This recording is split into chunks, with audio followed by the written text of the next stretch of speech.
Bonjour à tous, bonjour Bernard Thibault. Bonjour. Mobilisation aujourd'hui pour la défense des retraites contre le passage aux 41 ans de cotisation.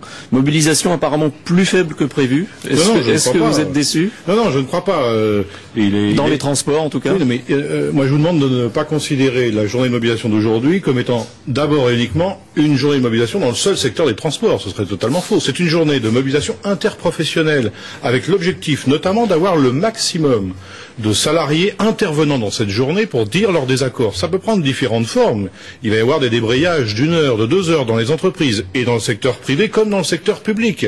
L'objectif n'est pas aujourd'hui d'avoir tout le monde en grève, qu'il s'agisse des transports ou des autres activités. Et vous verrez, je l'espère, puisque les indications que nous avons sont plutôt prometteuses, que nous aurons confirmation, notamment par l'ampleur des manifestations, que le gouvernement devra revoir sa copie sous la pression. Alors justement, hier soir sur France 2, François Fillon disait qu'il n'était pas question de revenir sur les 41 ans de cotisation. Vous espérez quand même le faire changer d'avis? Bien sûr, c'est la raison pour laquelle nous avons décidé avec l'ensemble des syndicats. Moi, je remarque que contrairement à ce qui a pu se passer en d'autres séquences, aujourd'hui, tous les syndicats demandent au gouvernement qu'il revoie sa copie sur les perspectives concernant les retraites. Parce que le droit au départ à 60 ans n'est pas assuré, parce que le niveau des retraites à l'avenir ne sera pas assuré par les réformes qu'envisage le gouvernement, parce qu'on ne reconnaît toujours pas la pénibilité du travail, et je rappelle de ce point de vue-là que nous sommes face à une position intransigeante du MEDEF, qui considère aujourd'hui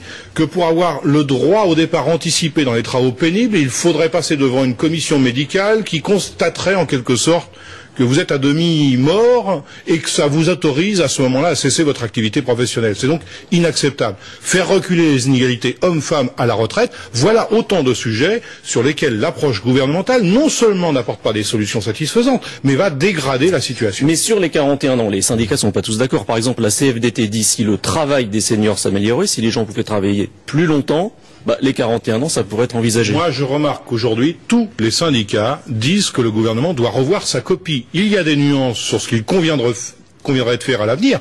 Pour l'instant, et c'est le point commun de cette mobilisation d'aujourd'hui, aucun syndicat n'est satisfait par l'approche que fait le gouvernement de l'avenir des retraites. Mais vous, sur les 41 ans, il n'y a aucune négociation possible. Mais nous considérons, et nous sommes prêts à avoir le débat public dans le pays, et nous voyons bien que le gouvernement ne veut pas créer les conditions d'un vrai débat sur les options possibles.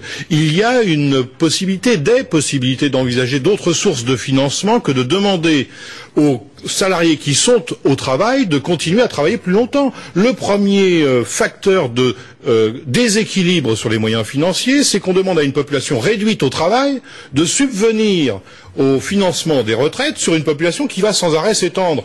On ne pourra pas demander à ceux qui sont au travail de continuer à travailler à 75 ans alors que les jeunes ne parviennent pas à entrer dans les entreprises. On n'en est pas encore là. Et qu'on écoutez, j'entends dire, dès lors qu'il y a un accroissement de l'espérance de vie, il ne faudrait automatiquement, il faudrait passer cette séquence-là au travail. On va nous expliquer, justement, quand même, nous expliquer qu'il va falloir accepter de travailler à 75 ans pour avoir un revenu décent. Parce qu'une des conséquences, c'est que votre durée d'activité entraîne le montant de votre future retraite. Or, ce que nous constatons, nous avons de plus en plus de retraités salariés pauvres. Mais quand même, sans aller jusqu'à 75 ans, est-ce que l'allongement de la durée de la vie, ça n'implique pas, comme le dit le gouvernement, de travailler un petit peu plus longtemps, 1 an de plus, 2 ans de plus? Mais il y a déjà plusieurs problèmes. Les jeunes voudraient commencer à travailler très tôt. Ils ne peuvent pas. Alors, plutôt que de demander à ceux qui sont dans l'entreprise de rester au travail, regardons les actions qui permettent d'étendre la population en âge de travailler qui soit effectivement au travail. Et ce débat-là, nous ne l'avons pas. Nous considérons donc que l'allongement de la durée de cotisation qui fixe le montant de la retraite que toucheront les salariés est une fausse solution qui entraîne d'ailleurs aujourd'hui une diminution du niveau des retraites versées pour ceux qui sont déjà partis. Mais qu'est-ce que vous proposez, vous, pour équilibrer le système? Il faut taxer les stocks options, il faut revoir l'assiette de financement, nous l'avons toujours dit, et plusieurs des syndicats l'ont dit, la Cour des comptes l'a dit, il y a des éléments aujourd'hui de rémunération qui ne sont pas soumis à cotisation, il faut donc envisager cela.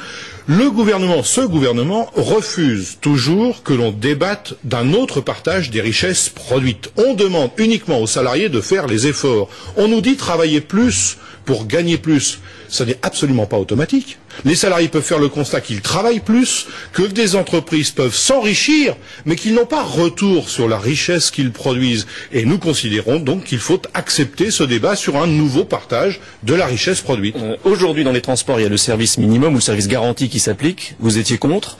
Est-ce que vous avez le sentiment que ça change la donne ?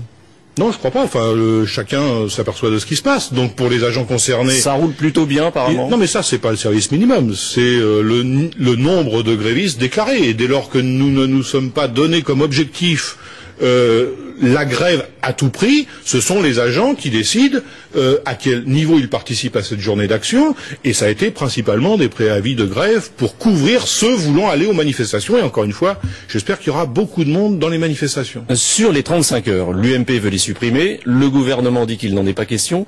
Comment vous analysez cette divergence ?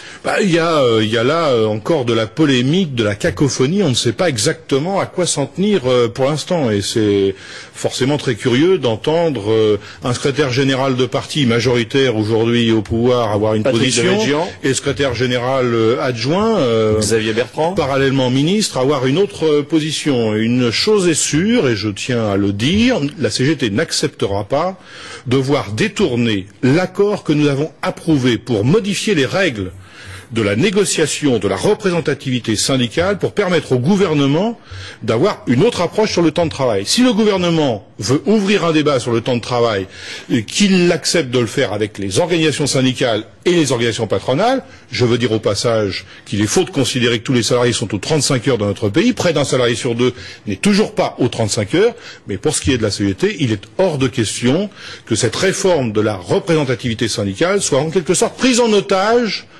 otage pour une approche politique que nous connaissons qui n'est pas très originale, qui consisterait à remettre en cause l'acquis que représentent les 35 heures. Sur les 35 heures, justement, vous êtes prêt à négocier ou pas du tout ?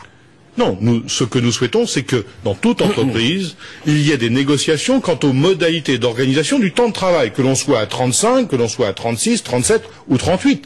Autre chose est de remettre en cause l'acquis que représentent les 35 heures. La durée légale, ça doit rester 35 heures. La durée légale, évidemment, doit rester 35 heures, et je rappelle que ça fait partie des revendications au niveau européen pour l'ensemble du mouvement syndical que de parvenir à cette durée légale du temps de travail. Sur le dossier des travailleurs sans papier, la CGT était très en pointe sur ce dossier. Où est-ce qu'on en est ? Ça avance ? Ça n'avance pas ? Nous continuons de l'être, et manifestement le gouvernement ne fait pas ce qu'il faut pour prendre au sérieux cette situation. Il y a eu plusieurs centaines de travailleurs sans papier qui ont collectivement décidé, dans un cadre syndical, de dévoiler leur situation et d'avoir recours à l'arrêt de travail, en occupant y compris les entreprises dans lesquelles ils travaillent. Manifestement, le gouvernement veut tergiverser, et je dis que s'il tergiverse, il va être sur ce sujet-là de nouveau confronté à une multiplication des conflits. Il serait donc temps qu'ils nous prennent vraiment au sérieux sur cette situation. Nicolas Sarkozy est depuis un an à l'Élysée. Quelle note vous lui donnez ? Il n'y a pas la moyenne, et je suis pas sûr même qu'il serait apte à un redoublement. Merci Bernard Thibault.